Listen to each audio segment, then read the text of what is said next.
Bonjour à tous, merci d'être présents à ce webinaire avec notre partenaire Freshworks. Je suis Guillaume Serton, responsable vente chez DMI. J'interviendrai en compagnie de Quentin aujourd'hui et Guillaume qui se cache derrière, qui sont tous les deux de Freshworks. Donc, dans l'approche, nous allons parler évidemment de Fresh Service, qui est l'outil de service management chez Freshworks principalement. On fera un focus évidemment sur la présentation de la solution. Je vais vous parler rapidement et pas très longuement de DMI quand même, que vous sachiez qui on est et refaire un petit peu la présentation de ce qu'on fait. DMI, on existe depuis 2002, pardon, donc depuis 22 ans. Et nous intervenons principalement sur 4 silos, je vais dire. Un, on est d'abord intégrateur revendeur de solutions technologiques. Donc, intégrateur égale du consulting. Donc, on a du consulting associé pour implémenter ces solutions-là. On a des contrats d'assistance avec nos clients qui permettent de les supporter en plus des maintenances des éditeurs. Nous faisons du centre de service, c'est-à-dire qu'on va intervenir auprès de nos clients pour maintenir de maintenir en condition opérationnelle les solutions qu'on implémente de temps en temps, voire de faire du sur-mesure. Et on intervient sur les secteurs d'activité que vous voyez à l'écran, principalement sur la partie service management. Donc, on travaille avec différents éditeurs. C'est une de nos particularités. On est pluri-éditeur. On va intervenir sur tout ce qui sont les sujets de Unified Endpoint Management, donc de gestion de solutions de serveurs, de postes de travail, de patch management, de déploiement d'ordinateurs, du provisioning. On va intervenir sur le SAM, le Software Asset Management, et puis sur la partie cybersécurité, aux alentours du Privilege Access Management, donc avec différents éditeurs. Donc ça, je vais pas en dire plus, c'est pas trop l'objet, mais l'idée c'était de vous présenter un peu ce qu'on fait en termes de scope et de surtout retenir que on travaille avec différents éditeurs, ce qui nous permet d'avoir une vision du marché, de comprendre les avantages et inconvénients des solutions et d'avoir pas mal de retours d'expérience chez nos clients. Et justement, pourquoi l'un des points que je voulais aussi partager avec vous, c'est pourquoi se faire accompagner. Simplement parce que effectivement, du fait qu'on travaille avec différents éditeurs, qu'on a maintenant quelques années d'expérience sur le monde de l'ITSM, eh bien effectivement, l'intérêt, c'est de vous apporter, de vous faire gagner du temps durant vos projets d'implémentation, de vous faire vous poser les bonnes questions, de vous challenger et également d'avoir un retour d'expérience de notre part sur ce qu'on a pu faire ailleurs durant vos... Et le maître mot, c'est keep it simple, gardez simple vos expressions de besoin, vos besoins. Et je reviendrai juste après sur le pourquoi ce maître mot. Et autour de notre accompagnement, évidemment, on se pose toujours des questions. Et on vous invite à vous poser toutes les questions pour couvrir justement vos besoins et gagner du temps. Un projet bien préparé, c'est un projet qui va gagner du temps et qui va permettre d'identifier vos processus, les acteurs de ces processus, qui intervient sur le projet, quel niveau de service vous souhaitez, quels sont les indicateurs, tout ce qui est référentiel également, quelle est la communication, les notifications par exemple par mail durant ces processus, et puis quels sont les connecteurs, les intégrations qui pourraient être faites à travers les outils. On verra que notamment sur Fresh Service, il y a beaucoup de possibilités offertes. Amener de la méthodologie aussi, c'est ce que travailler avec un intégrateur permet, c'est de vous imposer d'avoir une certaine méthodologie projet et de vous focaliser sur ce temps-là pour bien vous poser les bonnes questions. Une démarche très simple que vous connaissez très certainement, mais souvent on fait une petite phase d'audit. On va faire des ateliers de spécification dans tous les cas, même si on a des expressions de besoin, des appels d'offres ou autres. On refait une passe en atelier pour bien rééchanger sur le vocabulaire, sur la terminologie, sur les besoins. Bien comprendre ça pour ensuite passer à une phase de configuration. On recette avec vous et on met en production. Et ça, c'est de l'itératif. On ne cherche jamais à tout faire en même temps. On travaille toujours de manière itérative, de manière à progresser et à pouvoir aussi faire de la mise en production itérative, ce qui permet d'avancer sereinement sur un projet.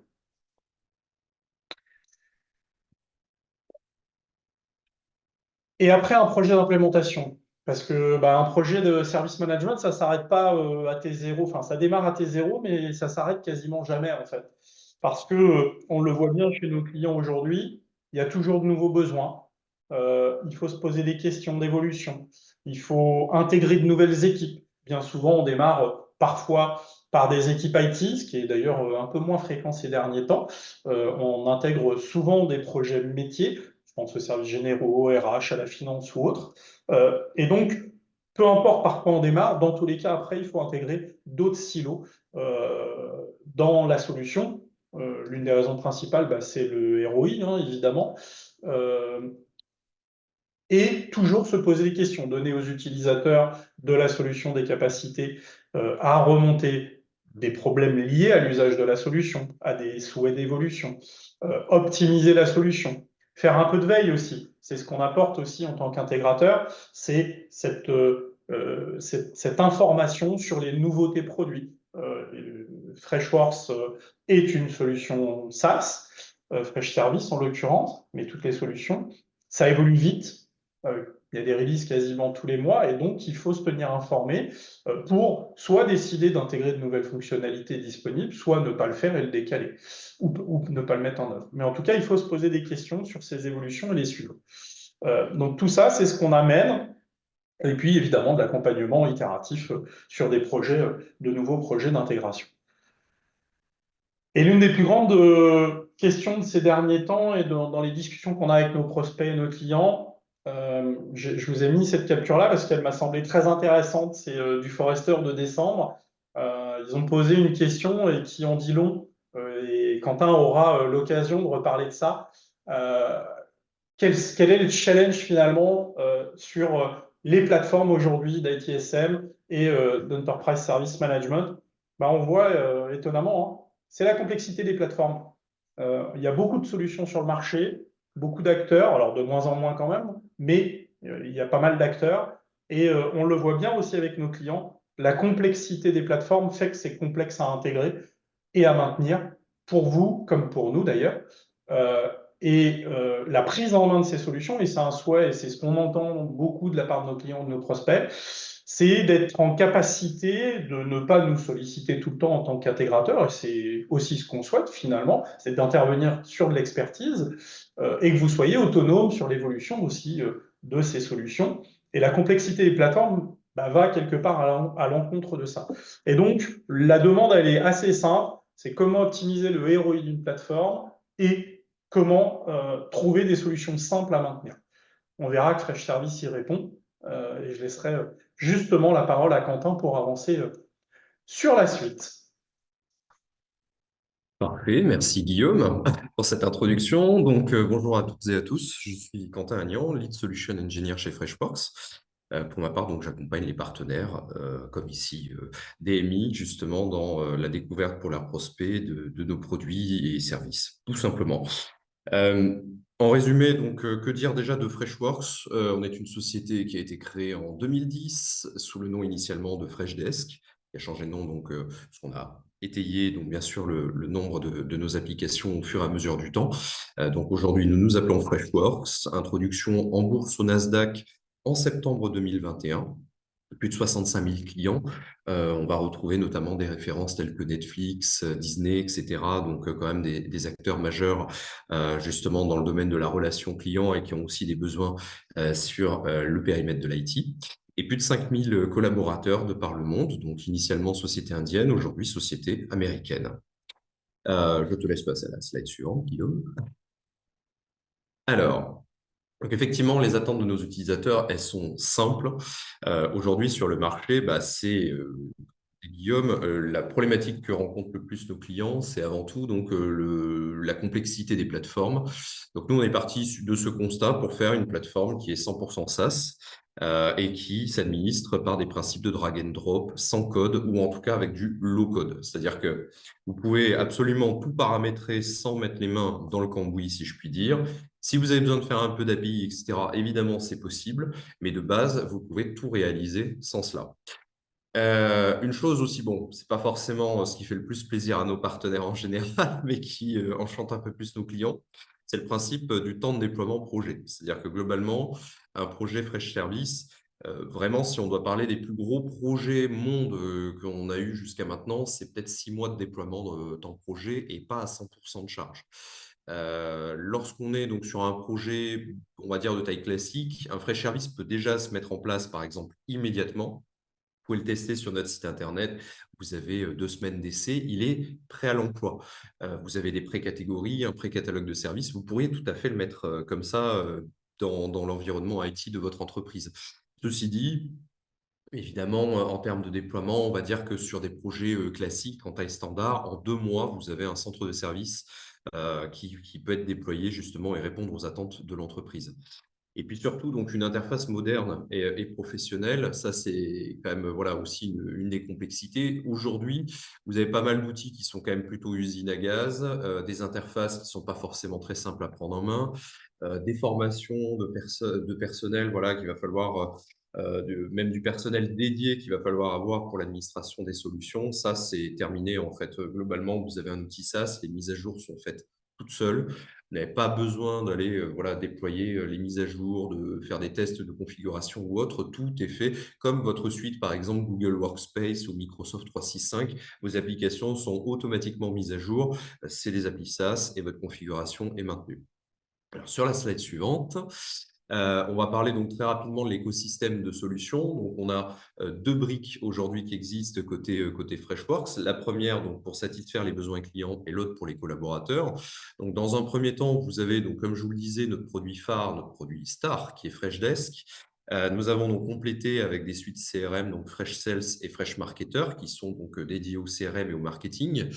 Et puis donc sur la partie ITSM, en tout cas collaborateur, on retrouve Fresh Service donc pour tout ce qui est gestion ITSM, comme je le disais, avec bien sûr la partie utile, et Fresh Service pour les équipes métiers. Donc là, on est vraiment dans un ESM, un centre de service, avec par exemple les RH, finances, achats, les services généraux, etc., qui vont pouvoir s'intégrer avec leur logique et leurs besoins dans la solution. Au centre de cela, on retrouve donc bien sûr FreshChat, qui lui est un outil, vous devez connaître forcément Advise, pas mal d'outils, donc évidemment de chatbot, etc. Et ben, c'est effectivement le principe. FreshChat, ça permet à la fois de supporter les clients, mais aussi de fournir du support aux collaborateurs. Et pas uniquement, donc évidemment, en messagerie classique, vous avez des notions de bot, et vous pouvez aussi faire du support via WhatsApp. Par exemple, pour les situations urgentes de vos collaborateurs en déplacement, vous pourriez tout à fait fournir un numéro de téléphone WhatsApp. Et donc, dans ce cas-là, promouvoir un catalogue de services, des réinitialisations de mots de passe en mode sécurisé, etc., directement via ces modes de communication. Et en parallèle de ça, donc vous avez bien sûr Freshworks Neo. Donc ça, c'est la plateforme qui lie l'ensemble de l'écosystème avec également vos applications externes. On va parler bien sûr de SSO, mais ça va être donc également la marketplace où vous avez un peu plus de 1000 connecteurs qui sont disponibles dessus pour lier par exemple un outil. Alors, on est complètement agnostique, hein. Par exemple, vous allez avoir Salesforce en interne dans l'entreprise, vous êtes déjà équipé. On va avoir un connecteur pour lier justement cette plateforme à votre Freshdesk, à votre Fresh Service, etc., etc. Et puis de la même façon, vous avez bien sûr une plateforme d'API puissante. Sur la slide suivante, je vais vous parler très rapidement avant de vous présenter l'outil, de justement tout ce qui est intelligence artificielle, parce qu'on est tout simplement les premiers à avoir intégré OpenIA justement dans nos solutions. Donc, vous allez pouvoir le voir à présent. Donc déjà, avant toute chose, OpenIA chez nous donc a été intégré au mois d'août, si je ne vous dis pas de bêtises, et complètement en mode sécurisé. C'est-à-dire que nous avons un détenant sécurisé côté Microsoft. On n'utilise pas évidemment l'API publique d'OpenIA. Et donc, cette API donc, permet bien évidemment de conserver les données dans votre tenant, hein. Donc, il n'y a pas de partage, il n'y a pas de travail de la donnée par l'intelligence artificielle avec vos data. Et donc, on va avoir certaines choses, par exemple, qui vont être disponibles, comme la préqualification, enfin la prédiction des demandes pour sa qualification. On a dans la roadmap également la détection des problèmes. Ça, c'est quand même très fort en termes d'enjeux, c'est-à-dire que globalement, dans un principe utile, vous allez avoir un nombre d'incidents répétés, récurrents ou en masse qui vont arriver. Fresh Service va être en capacité donc de détecter automatiquement ces problèmes et de lancer un certain nombre d'alertes, voire de le déclencher automatiquement dans l'outil. la génération également d'articles de base de connaissances, l'aide à la génération de bots. On va aussi avoir, et ça c'est une nouveauté qui est en bêta sur certains de nos clients aujourd'hui, c'est carrément quand vous allez vouloir développer un connecteur en API pour interfacer par exemple avec un de vos systèmes, vous avez l'intelligence artificielle qui va aider vos développeurs à développer le connecteur. Et donc, vous gagnez un temps dingue, évidemment, sur ce déploiement. Sur la slide suivante, donc, on a donc, bien sûr les fonctionnalités en concret. Donc, globalement, vous pouvez activer, désactiver les fonctionnalités de votre choix. Premièrement, donc comme je vous le disais, la génération d'articles de base de connaissances, ça c'est très pratique évidemment. Vous avez généralement, j'imagine, des équipes qui n'ont peut-être pas le temps nécessaire pour aller rédiger tous les articles possibles. Alors parlons, j'ai vu par exemple dans une slide précédente, Guillaume vous présenter un partenariat avec Symantec. Vous avez potentiellement des logiques de sécurité avec, et donc Symantec, vous avez voilà, du VPN, vous avez des outils de filtrage, etc. Et potentiellement, vos utilisateurs peuvent rencontrer des difficultés au quotidien.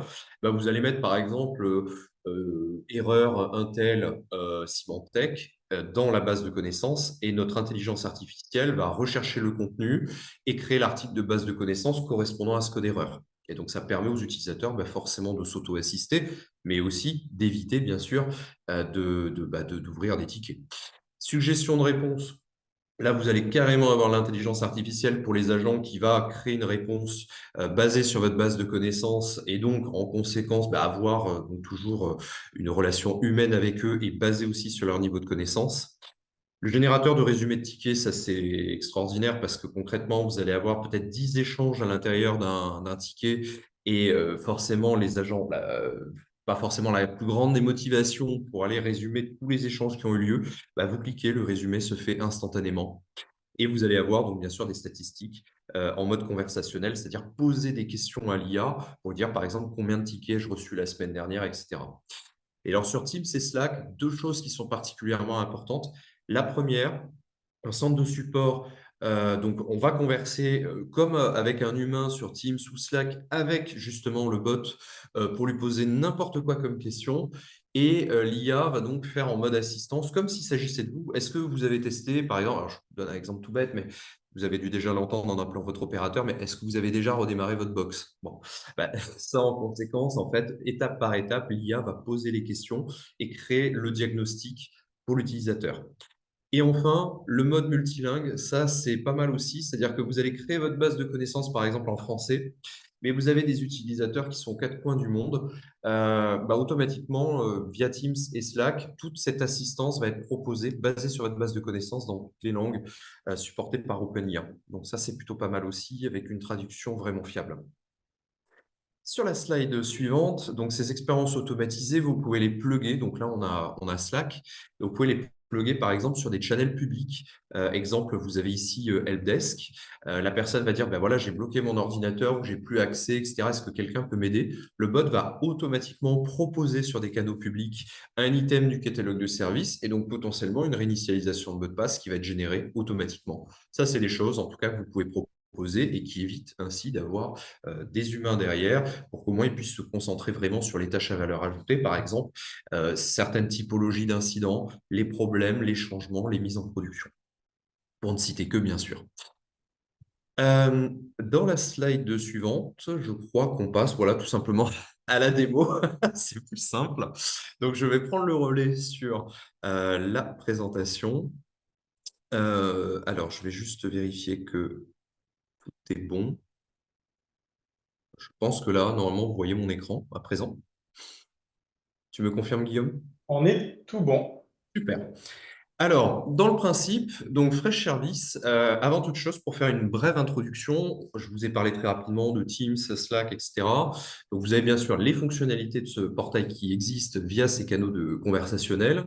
Sachez également donc, que sur votre mobile, Android ou iOS, vous pouvez fournir aux collaborateurs une application qui s'appelle simplement Fresh Service. Vous pouvez dès à présent trouver dans votre store applicatif. Et les agents peuvent également donc, traiter les demandes directement via leur smartphone, ainsi qu'accéder aux assets en les scannant via la caméra de leur téléphone. Dans le principe, donc également, cette plateforme est full responsive au niveau du portail demandeur. Donc, l'écran s'adapte aux écrans qui seront utilisés pour se connecter au portail. Dans celui-ci, on retrouve plusieurs éléments. Le premier, comme vous pouvez voir à l'écran, c'est un moteur de recherche. Il va rechercher donc dans l'ensemble de la base les tickets que l'utilisateur a précédemment ouverts, articles de base de connaissances, catalogue de services, et sinon possibilité bien sûr de créer un incident. Vous avez un module qui vous permet également de publier des annonces à l'ensemble des collaborateurs ou sur des populations spécifiques, par exemple pour prévenir d'une maintenance applicative, et évidemment, par ce biais aussi communiquer par email de façon préventive à l'ensemble des utilisateurs pour empêcher bien sûr la création de tickets. Sur les modules que vous retrouvez au centre de la page, donc là, bien sûr, je suis connecté en tant qu'administrateur, donc j'ai accès à tout. On a une base de connaissances. Donc là, par exemple, un des articles qui a été créé par l'intelligence artificielle, donc vous le voyez ici, comment définir un bon mot de passe. On a bien sûr une base de connaissances qui est catégorisée en catégories, dossiers, puis articles. Et vous pouvez rendre de la documentation accessible à certaines typologies d'utilisateurs. Exemple, pour les services finances, rendre la documentation SAP uniquement accessible aux utilisateurs de ce département. Signaler donc un problème qui permet donc aux utilisateurs d'indiquer par exemple un incident, ils ont un problème d'installation avec Norton ou autre. Article, suggérer de la base de connaissances instantanément sur le côté droit. Et donc, on est sur des éditeurs WYSIWYG, c'est-à-dire que là, que ce soit un agent ou un utilisateur, il peut faire une capture d'écran et l'intégrer par un copier-coller directement dans le champ prévu à cet effet ou par un glisser-déposer. Quand je vous parlais de SM, on peut donc par exemple intégrer, je vous le disais, les services généraux, les RH, dans un seul et même portail de service. Et donc, ça permet d'avoir des formulaires différents en fonction du service que je souhaite contacter. Un catalogue de services qui ressemble à s'y méprendre évidemment à une plateforme de e-commerce.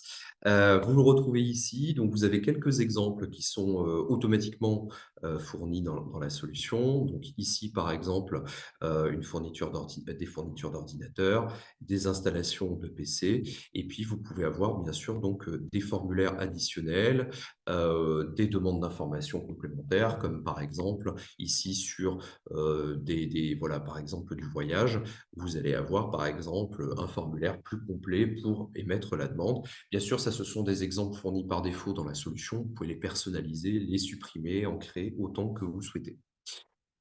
3 modules également, donc l'approbation des demandes. Alors, une différence assez philosophique chez Freshworks, c'est qu'il n'y a pas besoin de licence pour approuver des demandes. Un responsable, par exemple, d'un collaborateur est simplement flagué comme étant un des responsables. Et il n'a pas besoin d'une licence agent et peut retrouver l'ensemble de ses approbations ici et donc les valider à tout moment. Ça, c'est plutôt pratique. Par exemple, vous avez un collègue, un collaborateur qui vous demande le changement de son ordinateur, ça a un coût. Et donc, dans le processus, son manager est automatiquement sollicité pour, bien sûr, valider cette charge au sein de l'entreprise. Et enfin, vous avez l'onboarding de collaborateurs et le départ des collaborateurs qui peuvent aussi faire l'objet d'une gestion dans Freshservice. Plus bas, chaque utilisateur retrouve les tickets qu'il a précédemment ouverts, donc à la fois ses incidents, et puis si bien sûr il y a accès, ses demandes d'intégration de collaborateurs et les demandes de sortie. Quand on part donc côté agent, alors voici l'interface par défaut, là aussi qui n'est pas forcément customisée, mais ça vous permet aussi de voir certains éléments. Vous avez donc ici ce tableau de bord qui est fourni par défaut et qui permet d'accéder, vous voyez, à un certain nombre de métriques. Par exemple, je ne suis pas très productif à titre personnel, comme vous pouvez le voir, mais j'ai 21 tickets sur lesquels le SLA n'a pas été respecté. Si je clique très spécifiquement sur celle-ci, je passe donc sur la vue ticket, ici sur la gauche, et donc j'accède à la vue ticket correspondante à celle sur laquelle, bien sûr, j'ai cliqué. Ces vues sont complètement personnalisables, que ce soit le tableau de bord, que ce soit cette vue ticket, vous pouvez créer des filtres, réorganiser les colonnes. Enfin, là-dessus, vous avez vraiment toujours sur ce principe de drag and drop la capacité de changer cette visu. Par exemple, vous le voyez, ici, je veux faire afficher l'état, enfin plutôt le statut avant l'état. Je glisse, dépose, je fais mettre à jour. Donc, vous allez voir, voilà, les deux colonnes sont inversées. Et ça, c'est un affichage que chaque agent peut personnaliser à sa guise et c'est enregistré sur son profil. Donc ici, je vais rentrer plus spécifiquement dans un ticket.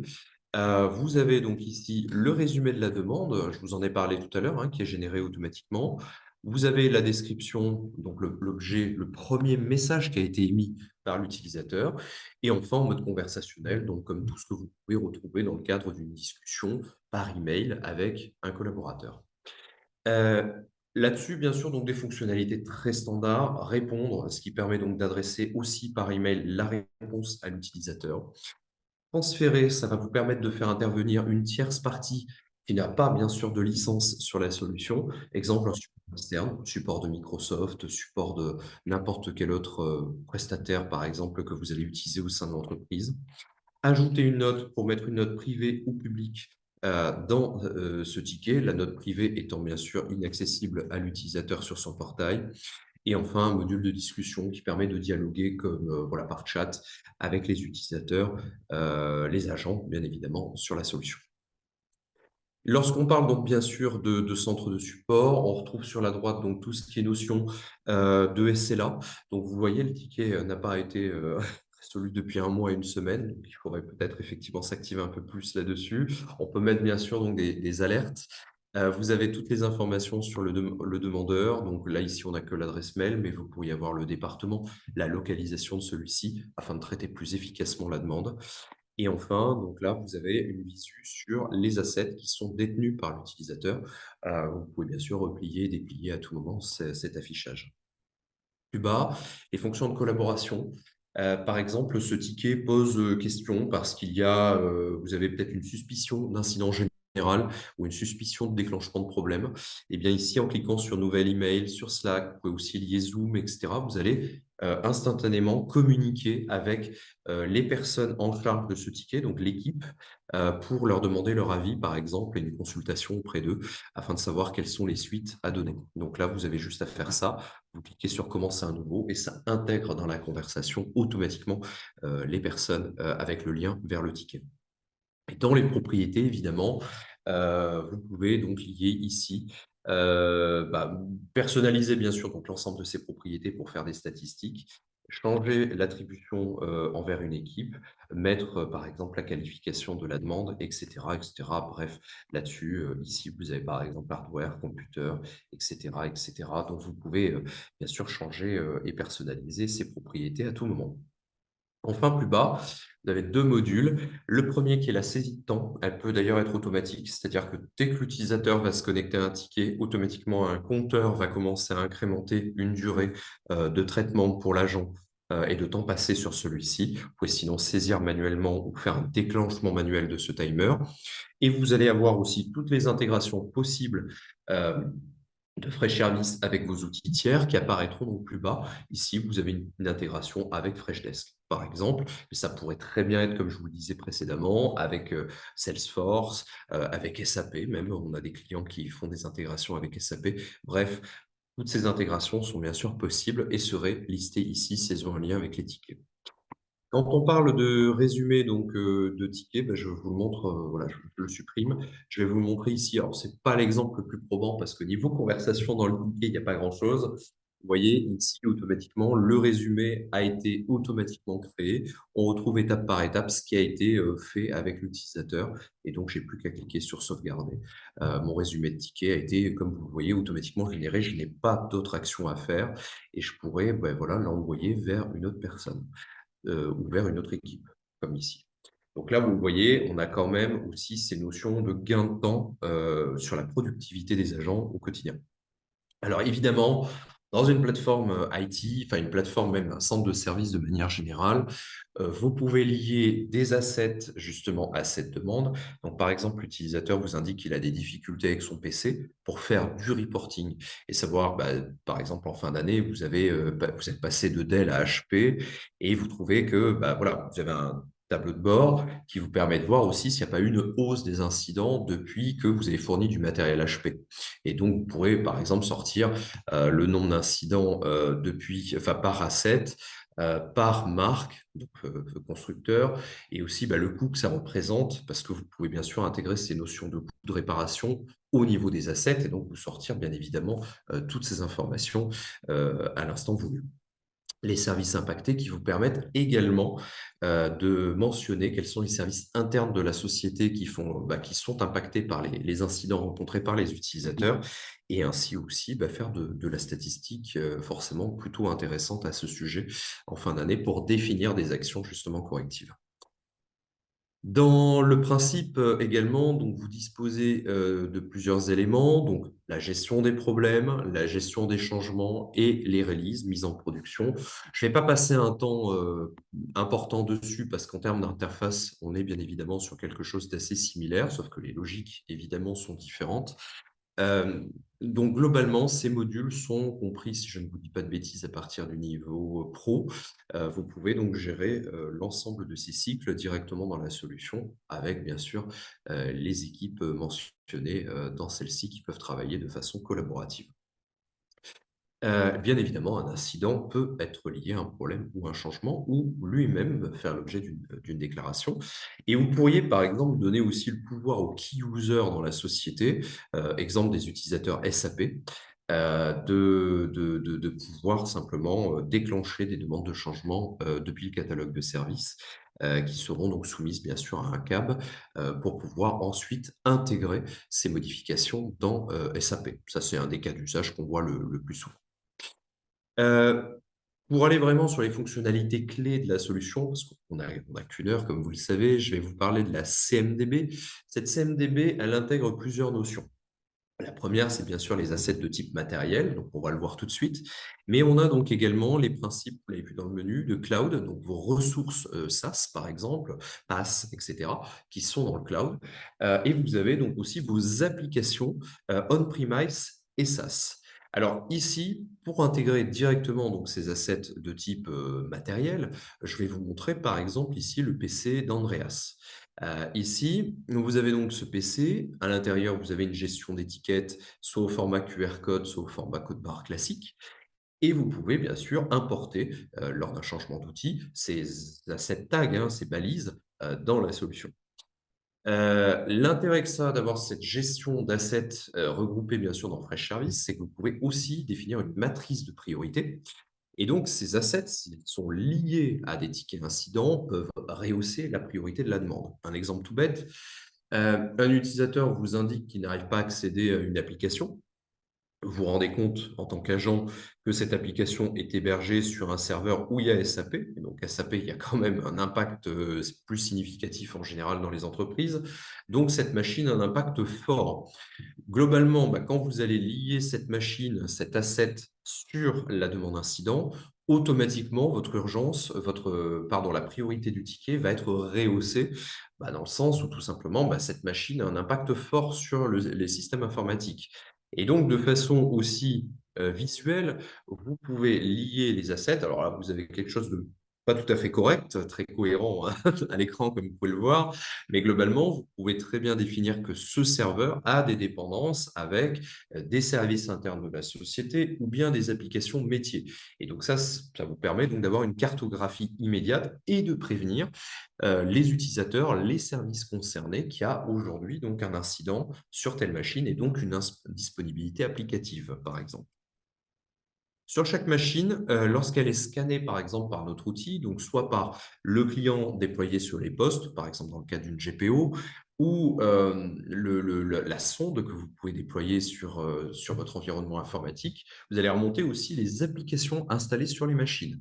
Alors ici, bon, c'est un exemple très bateau, mais vous avez Microsoft Office 365. Ça me permet, je ne vais pas rentrer dans tous les détails, bien sûr, et on pourra vous faire une démonstration évidemment personnalisée à vos use cases. Sur la partie justement logicielle, vous retrouvez par exemple aussi donc, cette gestion, comme je vous le disais, de logiciels on-premise et de logiciels SaaS. Globalement, vous avez un parc de licences software et vous voulez savoir combien de licences, par exemple, sont utilisées sur le contrat, combien de fois les applications on-premise sont installées sur les machines, le taux d'utilisation, le coût pour la société et enfin, bien sûr aussi, qui est responsable de ce contrat, qui est le point de contact interne dans la société. Donc, toutes ces informations, vous les retrouvez également dans la solution. Ici, je peux voir par exemple que le package Office a été installé sur cette machine. Vous pouvez voir donc également les utilisateurs qui utilisent ces licences, le contrat plus spécifiquement avec toutes les notions, bien sûr, tarifaires, et enfin, les principes de relation entre les assets, puisque vous pourrez très bien avoir aussi des assets software qui sont dépendants d'autres. Si on voulait aller plus loin, bien sûr, dans l'exemple, on aurait le pack Office et dans lequel vous aurez des dépendances avec Word, Excel, PowerPoint, dans certains cas Publisher, Access, etc. Donc tout ça, vous pouvez donc créer les dépendances et les voir dans cette solution. Alors ça fonctionne, je vous le disais, sur les applis on-premise. Ça fonctionne également avec le module SaaS Management. Vous avez juste à plugger votre mire d'authentification, c'est-à-dire votre SSO, sur lequel vous avez bien sûr plugué tous les applicatifs métiers. Et dans ce cas, automatiquement, Fresh Service va être en capacité d'analyser votre mire d'authentification, remonter le parc de licences que vous avez souscrit chez les éditeurs tiers. Et on a donc également la partie cloud où vous pouvez aussi automatiser la délivrance, par exemple, d'instances de machines virtuelles, par exemple, dans Google Cloud Platform, dans Azure, dans AWS, par exemple, et programmer même le soir, après les heures de travail, automatiquement l'arrêt des ressources, hormis bien sûr l'espace de stockage, de façon à économiser des ressources au sein de la société. Ça, c'est des choses que vous pouvez automatiser dans Fresh Service de façon automatisée et gérer, bien sûr, surtout la délivrance et maîtriser les coûts principalement de ces ressources et l'impact sur l'entreprise. On a également donc un module de gestion de projet. Ça, j'en parle très rapidement parce que globalement, c'est vraiment pour du projet interne. Il n'y a pas de notion client à ce stade dedans, même si on a beaucoup d'évolutions qui vont arriver sur cette fonctionnalité prochainement. Mais donc, globalement, vous pouvez donc gérer des épopées, des tâches, les partager avec bien sûr vos équipes, par exemple des projets internes. Vous allez pouvoir avoir donc des feuilles de route par mois, gérer vos sprints, etc. Et puis, bien sûr, gérer votre backlog. Et enfin, surtout, automatiser par email, par exemple, tous les lundis matins, l'envoi donc de toutes les informations et des tâches prévues pour la semaine automatiquement à vos équipes pour préparer un coproche. Mettons. Euh, En parallèle de ça, donc vous avez bien sûr un modèle de reporting qui est très puissant. Donc ici, le principe de l'analytics. Alors, on peut s'interfacer avec Power BI, on peut s'interfacer avec Click, etc. Enfin, on a pas mal de connecteurs disponibles, voire de connexions possibles par API. Par défaut, là ici, sur cette plateforme, vous pouvez le voir à l'écran, vous avez, je crois, alors je ne veux pas vous dire de bêtises, on va en afficher ici 20. Je crois que vous avez une quinzaine de tableaux de bord qui sont d'ores et déjà disponibles clé en main. La création, pour vous matérialiser vraiment cette administration de solutions très simple, elle se fait encore une fois par du drag and drop. Je prends ici le principe d'un graphique, je le glisse-dépose ici, vous voyez, et je veux afficher par exemple le nombre de tickets. Donc on va mettre le nombre de tickets, voilà, groupé par équipe. Donc là, je vais faire par groupe d'agents le nom, je fais appliquer et instantanément, vous allez avoir la donnée qui va apparaître, voilà, immédiatement. Vous pouvez redimensionner ce diagramme, changer pour avoir ici, par exemple, un tableau récapitulatif et vous avez donc la donnée qui apparaît automatiquement. Donc là, vous voyez qu'il y a 4 tickets qui ne sont pas affectés à une équipe et vous en avez un chez Change Team et un chez Helpline, par exemple. Je fais enregistrer. Je vais donner donc le nom pour un rapport et automatiquement ce rapport est enregistré. L'avantage en plus, c'est que vous pouvez automatiser l'export de ces données, cet envoi, par l'envoi d'un email automatiquement au format CSV, PDF ou bien les deux, tous les lundis matins à 9 heures pour avoir l'activité, par exemple, de la semaine passée, envoyée à l'ensemble des responsables d'équipe avec des notions de dynamisme, c'est-à-dire envoyer, bien sûr, ces données uniquement correspondantes à telle activité. Ça, c'est des choses qu'on saura faire. Dans la console d'administration, là également, pour remettre encore une couche sur cette simplicité, bien sûr, mais on a donc ici les paramètres généraux. Donc, vous voyez, c'est assez bien classé. C'est assez, enfin, pour moi, en tout cas, je trouve que c'est plutôt ergonomique. Vous avez donc ces accès donc ici sur, par exemple, le moteur de workflow. Je pense que ça, c'est aussi une très bonne chose à présenter sur justement cette simplicité. Prenons le DMI test démo qu'on avait utilisé précédemment. On va prendre donc ce workflow. Vous allez donc ici, par exemple, avoir donc un ticket qui est soulevé. Donc c'est une traduction plutôt franco-canadienne hein, dans le cas présent, mais vous allez avoir donc un ticket qui va se présenter. Je prends ici un bloc de conditions, par exemple, et vous allez dire que dans le ticket, la catégorie qui a été indiquée par l'utilisateur, c'est hardware, puis n'importe quel autre sous-menu. Donc, on va mettre par exemple ici catégorie hardware pour bien le voir sur la case ici. Je vais supprimer d'ailleurs cette condition supplémentaire. Voilà. Et donc, on va dire par exemple que ici, donc toujours par un glisser-déposer, l'utilisateur n'a pas la même équipe. La même équipe, c'est emplacement voilà, du demandeur. On va dire vous êtes dans un contexte international. Vous avez donc ici les utilisateurs France. Et vous allez en avoir un autre, par exemple, ici, qui est basé, enfin des utilisateurs qui sont basés admettons, aux États-Unis. Et donc, dans ce cas-là, vous avez des équipes locales. Donc là, je prends simplement mes actions. Et là, par exemple, alors, on va aller bien sûr plus loin hein, dans ces principes. Et donc là, je vais dire qu'il y a cette équipe France. On va considérer que c'est France. Et ici, pour les USA, on a donc une équipe locale. Et donc, celle-ci, par exemple, s'appelle Customer Support, par exemple. Voilà. Et là, votre workflow, il est prêt à l'usage et vous n'avez plus qu'à faire activer, tout simplement. Alors, évidemment, pour aller plus loin, vous pouvez faire des requêtes API, vous pouvez lancer bien sûr donc des webhooks, vous pouvez faire du cadençage, hein, c'est-à-dire d'abord vous avez par exemple un processus de validation, un processus de revue qui est formulé par quelqu'un, par exemple pour le catalogue de services, et suite à ça, vous avez ensuite une validation par encore un autre manager ou par une équipe très précise financière, par exemple dans l'entreprise. Et enfin, ce ticket va passer dans une équipe qui va le revoir, puis ensuite il sera affecté dans une autre. Enfin, on peut, là encore une fois, laisser libre cours à toute créativité, bien sûr.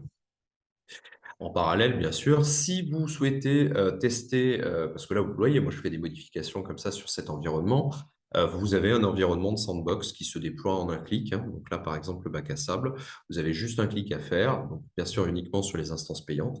Et dans ce cas-là, votre configuration de l'environnement de production est répliquée sur un environnement sandbox en 5 minutes et immédiatement disponible. J'interviens là-dessus, c'est important pour certains clients, Ouais. à la différence d'autres éditeurs où il faut parfois payer pour une plateforme de pré-production. Là, effectivement, nativement, quand vous êtes dans un bundle, vous avez une sandbox que vous pouvez générer pour faire du développement particulier.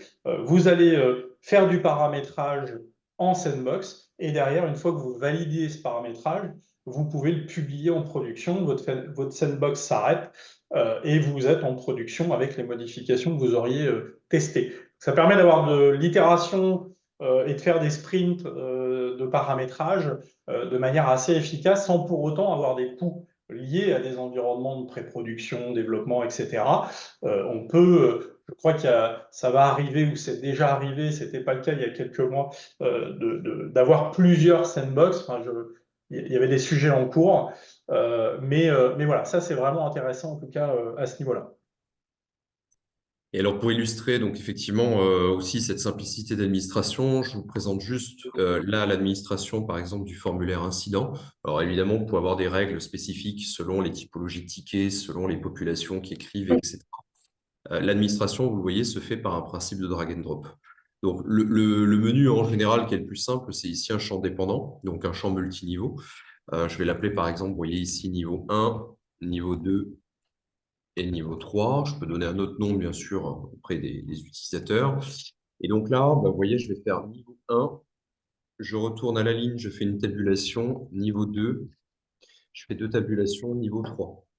Et donc là, vous voyez, donc, j'ai en cascade ces plusieurs niveaux. Donc là, la personne va sélectionner niveau 1, puis elle verra apparaître niveau 2, puis ensuite, elle aura un menu qui lui permettra de sélectionner l'une de ces trois entrées. Et vous voyez, je n'ai pas eu besoin d'aller en base de données, de faire du code ou quoi que ce soit. J'ai juste intégré comme ça avec mon clavier simplement les choix de mon formulaire. J'ai plus qu'à faire terminer. Et une fois que j'ai enregistré, mon champ est en ligne, tout simplement. Ça peut être un champ qui est obligatoire lors de la saisie, par exemple, hein. Je ne sais pas si vous l'avez aperçu à l'écran. Je vais juste retourner là-dedans. Vous avez donc ici, vous voyez, un champ qui peut être visible auprès des demandeurs ou pas. Ça peut être un champ technique, uniquement accessible aux agents. Vous pouvez le rendre obligatoire, vous pouvez l'afficher pour l'approbateur, justement, qui va passer en revue les tickets si ça fait partie du process. Et côté agent, vous pouvez les forcer à qualifier bien sûr la demande lorsqu'ils créent la demande pour l'utilisateur, admettons par un coup de téléphone ou dans un open space lorsqu'ils sont interpellés par un utilisateur, et bien aussi, bien entendu, aussi rendre obligatoire ce champ à la clôture ou à la résolution bien sûr de l'incident. Donc ça, c'est des notions que vous pouvez très facilement intégrer. Ça va être le même principe, donc bien sûr pour les tâches, les problèmes, les changements, les mises en production, mais également les saisies de temps, puisque globalement, vous pouvez très bien demander des justifications sur le temps passé sur le ticket. Ça, c'est des choses que vous pouvez intégrer et exporter via des feuilles de temps directement via le module Analytics. Donc sur l'intelligence artificielle, pour vous faire juste une dernière information, alors c'est disponible uniquement en anglais à ce stade, mais on a donc lancé tout récemment Freddy Copilot en bêta, ce qui vous permet par exemple ici de réaliser des tâches d'administration très simples. Donc par exemple ici, Create an agent. Donc là, vous allez lui demander, enfin, il va vous demander par exemple, voilà le groupe dans lequel euh, créer cet utilisateur. Donc là, vous précisez par exemple Customer Support. Donc là, par exemple, bah, je mets Yes. Vous voyez, vous pouvez donc ici réaliser des tâches d'action assez simples par des commandes en fait manuelles. Euh, how many tickets received last week, par exemple, combien de tickets j'ai reçus la semaine dernière, et automatiquement, le système va vous générer voilà, un module et automatiquement vous dire combien de tickets ont été reçus. Donc ça, c'est des choses qui vont arriver en langue française dans les semaines à venir, à ce stade uniquement disponible en anglais pendant la bêta. Donc ça, c'est voilà, des éléments qui peuvent vous aider dans cette administration au quotidien. Également, les insights, ça, c'est plutôt intéressant puisque ça va vous permettre aussi demain d'obtenir des informations précises sur des choses que vous n'auriez potentiellement pas vues. Un exemple tout bête, semaine passée, vous avez reçu tout d'un coup 50% de tickets en plus sur des problématiques liées à SAP. Là, vous allez avoir des alertes potentiellement de Fresh Service qui vont vous dire il y a peut-être un souci sur SAP. Les utilisateurs ont souvent mentionné ce type de problématique dans leur ticket. Il y aurait peut-être quelque chose à analyser là-dessus. En fonction aussi de la temporalité, vous allez peut-être avoir des hausses de tickets et le Fresh Service va vous proposer de mettre peut-être plus d'agents dans certaines équipes afin de répondre à vos engagements en termes de SLA. Voilà. Ça, c'est le genre d'éléments qui peut être intéressant, en tout cas par la suite, et qui matérialise bien aussi les principes d'IA. Le tout dernier point, et après je m'arrête pour laisser place aux questions s'il y en a, le principe donc, de la marketplace, comme je vous l'ai indiqué. Cette marketplace donc, qui dispose aujourd'hui sur Fresh Service, par exemple, d'un peu plus de 1000 connecteurs, comme je vous le disais. Vous allez avoir des applications pour lier, par exemple, TeamViewer, Slack, Teams, ainsi que multitude, bien sûr, d'autres applications métiers que vous utilisez potentiellement déjà dans votre univers informatique. Un exemple tout bête, évidemment, c'est tous les principes de calendrier Google, Office 365. Tout cela, ça permet donc à vos utilisateurs de aussi prendre rendez-vous, par exemple, avec les utilisateurs pour une intervention sur site. Le Out of Office qui permet de réassigner automatiquement les tickets vers notre collègue. Et puis alors, vous le voyez, hein, on est complètement agnostique, mais une connexion également avec Jira, parce que potentiellement, dans Jira, vous allez utiliser de la gestion projet à l'intérieur. Vous allez lier à Fresh Service et donc vous pouvez synchroniser les tâches, l'ensemble de ces informations directement entre les deux plateformes via ce simple connecteur. Et donc, toutes ces applis, vous en avez bien sûr un paquet, hein. Là, c'est uniquement celles qui sont préconisées. Mais si on prend par exemple ici spécifiquement sur le remote, vous avez ici donc ces applications qui sont disponibles. Pour en chercher plein d'autres, vous pouvez lier vos systèmes de téléphonie à la solution. Vous avez un 3CX par exemple. Vous avez certainement un connecteur, vous le voyez, 3CX qui est disponible et le lier à Fresh Service pour prendre les appels. Voilà. Tout cela est bien évidemment disponible, soumis à licence pour certains, et d'autres connecteurs sont développés par Freshworks. Donc n'hésitez pas, d'ailleurs, cette marketplace est publique. Vous pouvez taper sur votre moteur de recherche préféré Fresh Service Marketplace, aussi simplement du monde, et retrouver bien sûr l'ensemble des connecteurs disponibles sur nos plateformes. Merci Quentin. Je t'en prie. On arrive à la fin de ce webinaire. Je vois qu'on a une question dans le chat. Si vous avez des questions, n'hésitez pas à utiliser la petite main dans Zoom ou à nous l'écrire. On a une question qui est, on a parlé de la sandbox par rapport aux gestions des changements et des améliorations. Comment est-ce qu'on bascule un paramétrage fait en sandbox vers la production? Est-ce que c'est manuel? Est-ce qu'il faut comparer ce qu'on a configuré, donc comparer les paramètres et puis refaire en production? Comment ça fonctionne? Alors, ça, c'est effectivement une bonne question. Donc, Fresh Service, tout simplement, lorsque vous souhaitez déverser la configuration de l'environnement de Sandbox vers la production, vous avez un comparatif qui est réalisé par la solution à ce moment-là et qui vous indique quels sont les éléments de configuration qui ont été modifiés. Vous pouvez donc les passer en revue avant de déployer cette configuration en production. Pour être tout à fait transparent, à ce stade, il n'est pas possible de sélectionner uniquement certains éléments à déployer. C'est-à-dire que tout ce que vous avez fait sur la sandbox, si vous choisissez un déploiement sur la production, tout cet univers va se déployer sur la production. On est en train, bien sûr, d'améliorer progressivement cette sandbox pour pouvoir faire plutôt du granulaire, etc., au fur et à mesure du temps. À ce stade, tout ce que vous avez fait en sandbox, si vous décidez de le déployer, voilà, se déploie sur la prod. Mais vous avez bien sûr un tableau récapitulatif des modifications et des impacts de ce déversement qui apparaîtra à votre écran. Quelles sont les langues supportées aujourd'hui dans la solution? Il y en a un peu plus de 35 de mémoire. Alors, je ne les connais pas par cœur. Je vais juste vérifier. Hop. Je vous demande juste un instant. Sur les langues supportées, donc, vous avez une liste d'ailleurs qui est publique sur notre site internet. Donc, je vais vous repartager mon écran. Voilà, vous avez par exemple l'anglais, l'espagnol, l'estonien, l'arabe, le welsh également, le portugais, etc. Donc, oui, vous avez quand même un certain nombre de langues qui sont prises en charge, en tout cas pour les principales. Ok. Je n'ai pas d'autres questions pour le moment. En synthèse, de toute manière, donc à se souvenir, donc évidemment l'hébergement, on n'en a pas trop parlé, mais du SaaS, derrière, c'est de la WS, hébergé en Europe. On peut, je crois également, s'il y avait des besoins, de demander des régions spécifiques. Mais par définition, évidemment, on est en Europe. Un cycle de vie rapide, je le disais en ouverture, mais quasiment tous les mois, si c'est pas tous les mois pour sûr, il y a des évolutions qui sont communiquées et qui sont mises en production automatiquement. C'est aussi la force de Fresh Service. On est sur du vrai SaaS. On n'est pas sur quelque chose qui est hébergé pour chaque client. On est sur une vraie solution SaaS. Ce qui, pour garantir une stabilité aussi, et vous l'avez vu à travers la solution, c'est ergonomique, c'est simple de manière positive, et justement, cette simplicité permet aussi de garantir une stabilité de solution, puisqu'on ne peut pas aller, comme certaines autres solutions qu'on a à notre portfolio aussi, développer des choses vraiment compliquées, mais qui, à maintenir, sont un casse-tête. Donc, c'est trouver le bon compromis. Je le disais en préambule aussi, on parle de simplicité, rester simple, trouver les bons compromis pour pouvoir faire des évolutions et continuer d'évoluer au sein d'une solution. Donc ça, Fresh Service aujourd'hui répond à ces enjeux-là. Donc c'est assez important. On reviendra évidemment vers vous pour échanger sur ce webinaire. Vous avez sur le site de DMI une page Fresh qui permet d'aller ouvrir une trial sur la solution.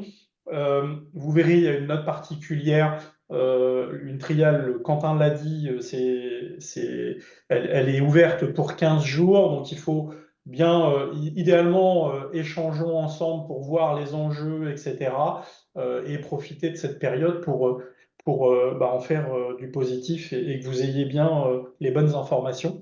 Mais voilà, vous pouvez à souhait faire une demande via notre site pour ouvrir une trial si vous le souhaitez, il n'y a aucun souci avec ça, évidemment. Je vois qu'on n'a pas d'autre solution. Quentin, un gros merci pour la présentation. Merci à tous d'avoir été présents. On va clôturer ce webinaire. Et puis, bah, écoutez, passez une très bonne journée. Et on revient vers vous pour faire du suivi sur vos enjeux, sur vos éventuels projets. Merci Merci à tous beaucoup. et à toutes pour votre participation. Au revoir.